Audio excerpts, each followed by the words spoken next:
রাখো। ওই যে পেঁপের উপরে পড়ছে নাকি, ওই যে বড় পেঁপেটা। হাই হাই করছো কি তুমি? মনে হয় না 50 টাকা করে দেবো। কই বলাও পয়সা যাক তাও 50 টাকা। তুই কি করবি আজ? দেখো দাও, পেঁয়াজ বেশি দিলে অবশ্য মজা লাগে।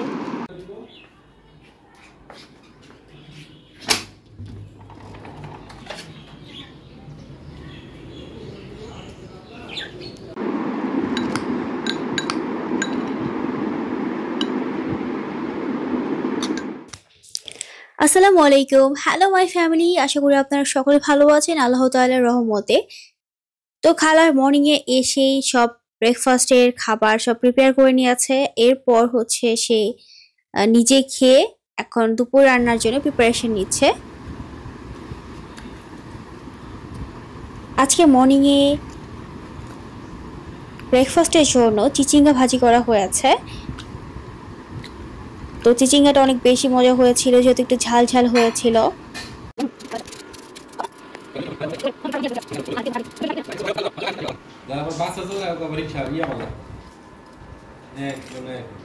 তো বাঁধাকপিটা আজকে আমি ভেবেছি যে প্রিপেয়ার করা হবে শোল মাছ দিয়ে, আর লাউ রান্না করা হবে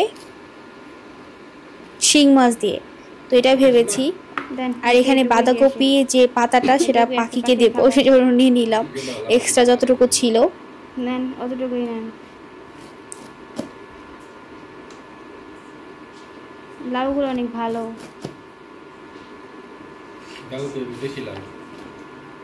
তো বাঁধাকপি এগুলো হচ্ছে সিজনাল কোনো সবজি না, আল্লাহ জানে কেমন লাগবে।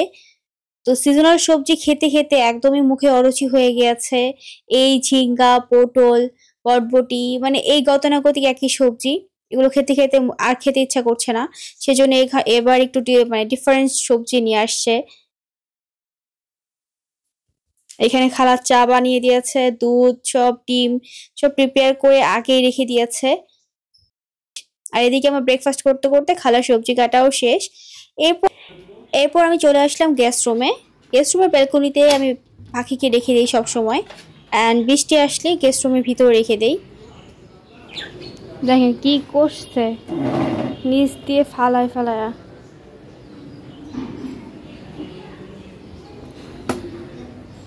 তোমাদের প্রতিদিন এই ডিউটি করবে কে? হ্যাঁ,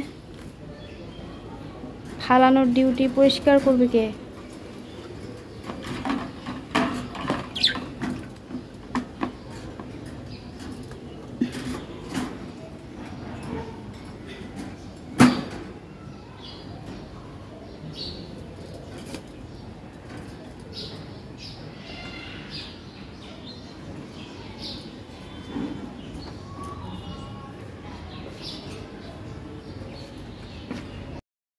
তো গ্রাম থেকে এবার অনেকগুলো চাল দিয়েছে, সেগুলোই মানে খাওয়া হচ্ছে না। পিঠার চাল, সেই সাথে খিচুড়িও খাওয়া যায়, আমরা কয়েকদিন খেয়েছিলাম।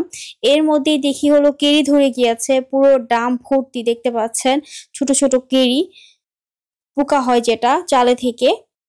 তো বললাম যে এভাবে যদি রাখা হয় তাহলে পুরো ঘর ভরে যাবে, অ্যান্ড ভাতের যে চালটা আমরা খাই সেখানেও নষ্ট হয়ে যাবে চালটা। তো সেজন্য প্যাকেট করে পলিথিন দিয়ে আটকে রাখা হচ্ছে। অ্যান্ড রোদ যখন বেশি হবে তখন হচ্ছে রোদে দেওয়া হবে। তো এই পদ্ধতি করা হয়েছে আপাতত। এতগুলো কাটতে হবে, আবার গুঁড়া থেকে কাটতেছো কেন? গুঁড়া থেকে তো কাটতে হবে না, তোমার একটু আগা থেকে কাটতে হবে। এ বাবা, গুঁড়া থেকে কেটে দিছে, দেখছো? ওই যে এই পেঁপে ডাল, ওটা তো পচে গেছে।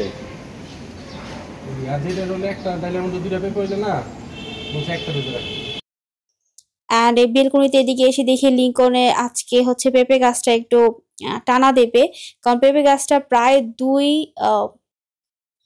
দুতলার উপরে উঠে গিয়েছে। দেখতে পাচ্ছেন অনেক বড় হয়েছে, যেহেতু নিচে কোনো রোদ লাগে না সেজন্য নিচ থেকে কোনো পেঁপেও ধরে নাই। এখন যেহেতু অনেক বেশি লম্বা হয়ে গিয়েছে সেজন্য উপর থেকে একটু পেঁপে ধরা শুরু করেছে। আর একটু বাতাস আসলে যে কোনো সময় এটা ডাল উপর থেকে মানে মাথাটা ভেঙে পড়ে যাবে, সেজন্য লিঙ্কন হচ্ছে একটা দড়ি দিয়ে টানাদা দিবে, যাতে করে একটু মানে বাতাস একটু বেশি আসলেও না ভেঙে পড়ে মাথা থেকে। তো আমি লাগিয়েছিলাম অনেক আগে, মাঝখানে কেটেও ফেলতে চেয়েছিলাম, যেহেতু পেঁপে ধরে না আর রোদ ছাড়া কোনো ফলই ধরে না, বিশেষ করে রোদ লাগবে এরকম একটা ব্যাপার। তো নিচ থেকে এত বড় হয়ে গিয়েছে, এখন পর্যন্ত আমরা একটা পেঁপেও মানে খেতে পারি নাই। তো তারপরও লাগিয়ে রেখেছিলাম, আমি ভাবলাম যেহেতু গাছই তো, অন্য তো কিছু না, দেখতেও সুন্দর লাগে এই জন্য কাটিনি।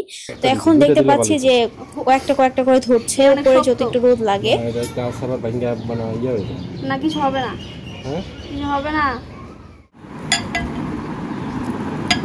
ভাজা পেঁয়াজ দিয়ে বললে মজা লাগে, কাঁচা পেঁয়াজ দিয়ে করলে বেশি মজা লাগে না।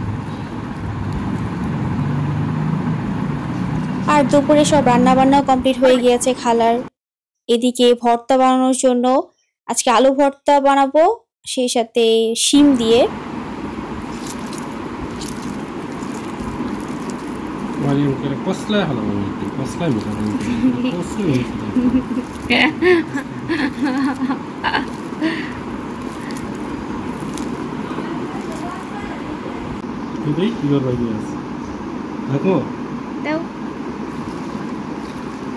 পেঁয়াজ বেশি দিলে অবশ্য মজা লাগে, তেল কমাই দিও, পেঁয়াজের মধ্যে অলরেডি তেল দিয়ে ভাজা হয়েছে। সরিষা তেল দিছ না, কি জানি খালা জানে। পেঁয়াজের বেরেস্তা দিয়ে আলু ভর্তাটা করলে এত বেশি মজা লাগে, আমি 2বার করে এরকম পরপর খাচ্ছি, খুবই টেস্টি হয়। কাঁচা পেঁয়াজ দিয়ে বেশি একটা মজা লাগে না আমার কাছে। এছাড়াও আলু ভর্তাটা ভেজে করলেও আমার কাছে অনেক বেশি ভালো লাগে। তো সকালে যেটা ছিল, ভাজি করেছিল সেটা আছে, ভর্তা আছে। আর দুপুরের জন্য এই যে বললাম না যে শোল মাছ দিয়ে হচ্ছে পাতাকপিটা ভাজি করা হবে, এটা খেতে খুব ভালো লাগে। আর এখানে লাউ দিয়ে শিং মাছ দিয়ে রান্না করা হয়েছে, মানে শিং মাছ কষানো খেতে খেতে আমার আর খেতে ইচ্ছা করছে না, সেই জন্য আজকে লাউ দিয়ে রান্না করা হয়েছে। তো এই তো আজকে দুপুরের খাবার।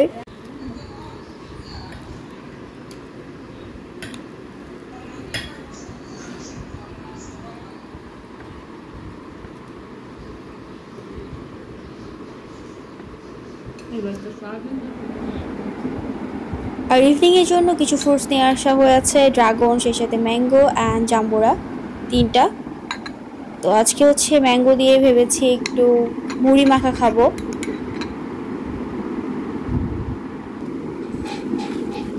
তো এই হলো সব মিলিয়ে আজকের ভিডিও। Thanks for watching. ভিডিওটি দেখার জন্য, ভালো লাগলে আমার চ্যানেল পাশে থাকতে পারেন লাইক অ্যান্ড সাবস্ক্রাইব করে। বাই বাই, টেক কেয়ার, আল্লাহ হাফেজ।